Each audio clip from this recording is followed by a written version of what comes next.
ছোট দেবর আসলো বাসায় আর তাকে কেন বকাবকি করলাম। এত বকাবকি করার কি কারণ? আসলে বকাবকি না করেও পারছি না, তাকে এতবার করে বলেছি যে কিছু আনতে হবে না, তারপরও সে কেন এগুলো নিয়ে আসলো। তার জন্যই তাকে এত বকাবকি করলাম আর ও এরকমই করে, ওকে কোনো কথা বললে ও কোনো কিছুই শুনে না।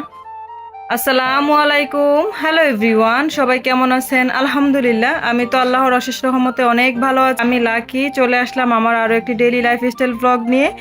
কাছে দূরে দেশে কিংবা দেশের বাহিরে যে যেখান থেকে এই মুহূর্তে আমার ব্লগ ভিডিওটি দেখছেন, আশা করছি সবাই সুস্থ আছেন, ভালো আছেন।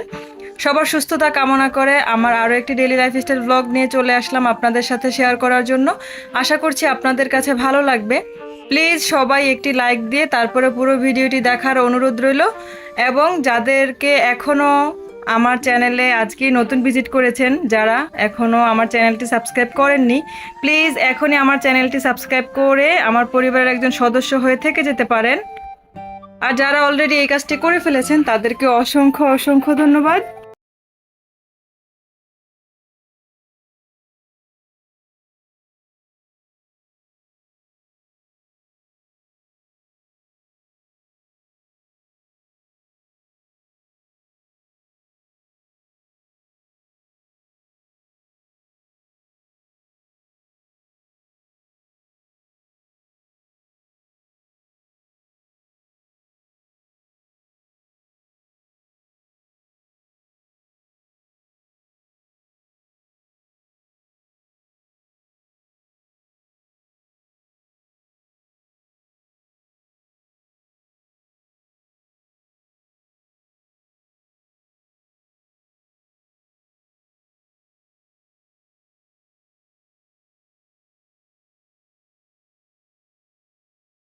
আর এই তো আপনারা তো দেখতেই পেলেন, সকালবেলা নাস্তা করার পরে আমি আমার যে চায়ের কাপগুলো ময়লা হয়েছিল সেগুলো সব ধুয়ে মুছে নিয়েছি। আর নাস্তা করেছিলাম যে সেগুলো আর আপনাদেরকে দেখাতে পারিনি, কারণ আসলে ভিডিও তেমনভাবে করা হয় না।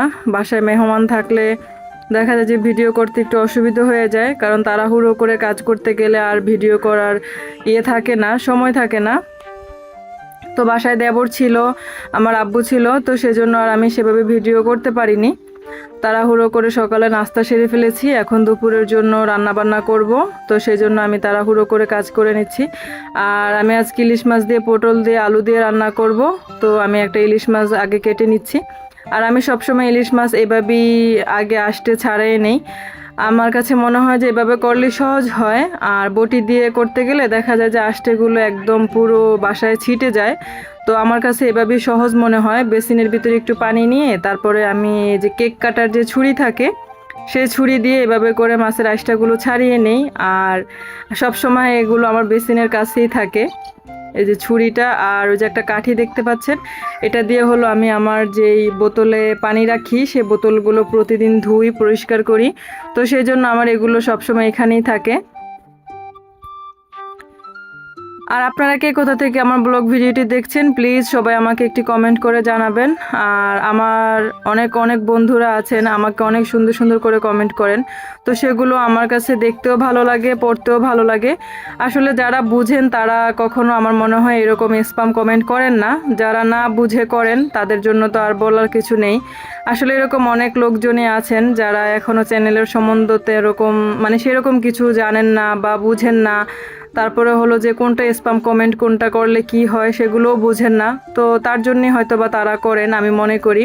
তো প্লিজ যারা জেনে শুনে করেন তাদেরকে বলছি আপনারা কেউই এরকম করবেন না। আর যারা না জেনে করেন তারা প্লিজ সবাই অন্যজনের ভিডিও ফুল দেখবেন, তাহলেই অনেক কিছু শিখতে পারবেন বা জানতে পারবেন।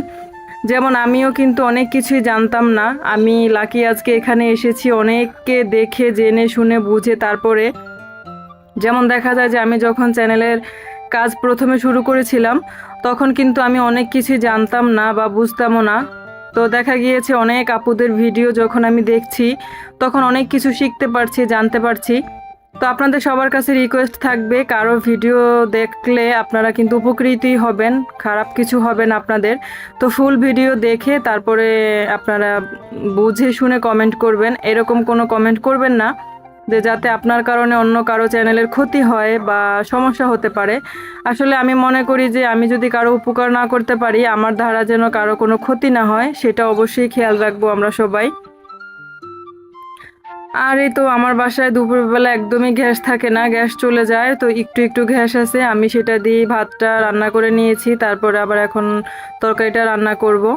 আর আমার কাছে মনে হয় ভিডিওতে রান্নাবান্নার ভিডিওটুকু না থাকলে আমার কাছে একদমই ভালো লাগে না, মনে হয় যে ভিডিও পরিপূর্ণ হয় না। তো আমি চেষ্টা করি সবসময় আমার প্রত্যেকটা ভিডিওতেই রান্নার একটুখানি ভিডিও রাখার জন্য। তো আশা করছি আপনাদের কাছেও ভালো লাগবে। আর প্লিজ গাইজ, আপনাদের কাছে আমার অনুরোধ থাকলো, আমার ভিডিও আপনাদের কাছে কেমন লাগে অবশ্যই সেটা আমাকে কমেন্ট করে জানাবেন। আর আমার ভিডিওতে যদি কোনো রকম ভুল হয়ে থাকে তাহলে সেটাও আমাকে কমেন্ট করে জানাবেন, যাতে করে আমি পরবর্তী ভিডিওগুলো ভুল সংশোধন করে তারপরে আসতে পারি। আর ইলিশ মাছ দিয়ে পটল আলু দিয়ে তো রান্না অনেক মজা, আমি এর আগেও একদিন রান্না করেছিলাম, সেটাও অনেক মজা হয়েছিল, তো আজকে আবার রান্না করছি।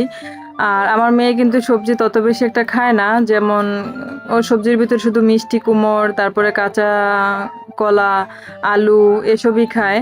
তো আমি যখন কিছুদিন আগে পটল আলু দিয়ে রান্না করেছিলাম ইলিশ মাছটা, তো আমার মেয়ে খুব পছন্দ করেছিল, দেখলাম যে ও পটলটা খুব খাচ্ছে, তো তার জন্য আমি আজকে আবার রান্না করতেছি। আর আপনাদের ভিডিও শুরুতে যে বলেছিলাম দেবর এসেছিল, দেবর কি নিয়ে আসলো বাসায়, যে দেবরকে কেন বকাবকি করেছিলাম, আসলে দেবর দেশে থেকে আসছে, তো আমার জন্য কয়টা আম নিয়ে আসছে, চালের গুঁড়ি নিয়ে আসছে, তো সেজন্য ওকে অনেক বকাবকি করছি যে তুমি কেন আমগুলো নিয়ে আসছো, আমাদের ঢাকায় তো কাঁচা আম অনেক পাওয়া যায়, আমরা কিনে খাই, তো কি দরকার ছিল কষ্ট করে এই আমগুলো নিয়ে আসার জন্য। তো আমার দেবর বলতেছে যে কষ্ট কি হয়েছে, আমি আসার সময় নিয়ে আসছি যে আমাদের গাছের আম, আপনি খাবেন, তো সেই জন্য। তো আমি বললাম যে আমি আম এখানে অনেক কিনে খাই, কাঁচা আম আমার বাসায় প্রতিদিনই থাকে, তো তুমি কেন কাঁচা আম আনতে গেলা শুধু শুধু কষ্ট করে। তো এই তো দেবরের আর কি বলবো, অনেক বকাবকি করলাম। তারপরে বললাম যে শুধু শুধু চালের গুঁড়াগুলা কেন আনছো, কারণ চালের গুঁড়া আমাদের বাসায় এখন আর খাওয়াই হয় না।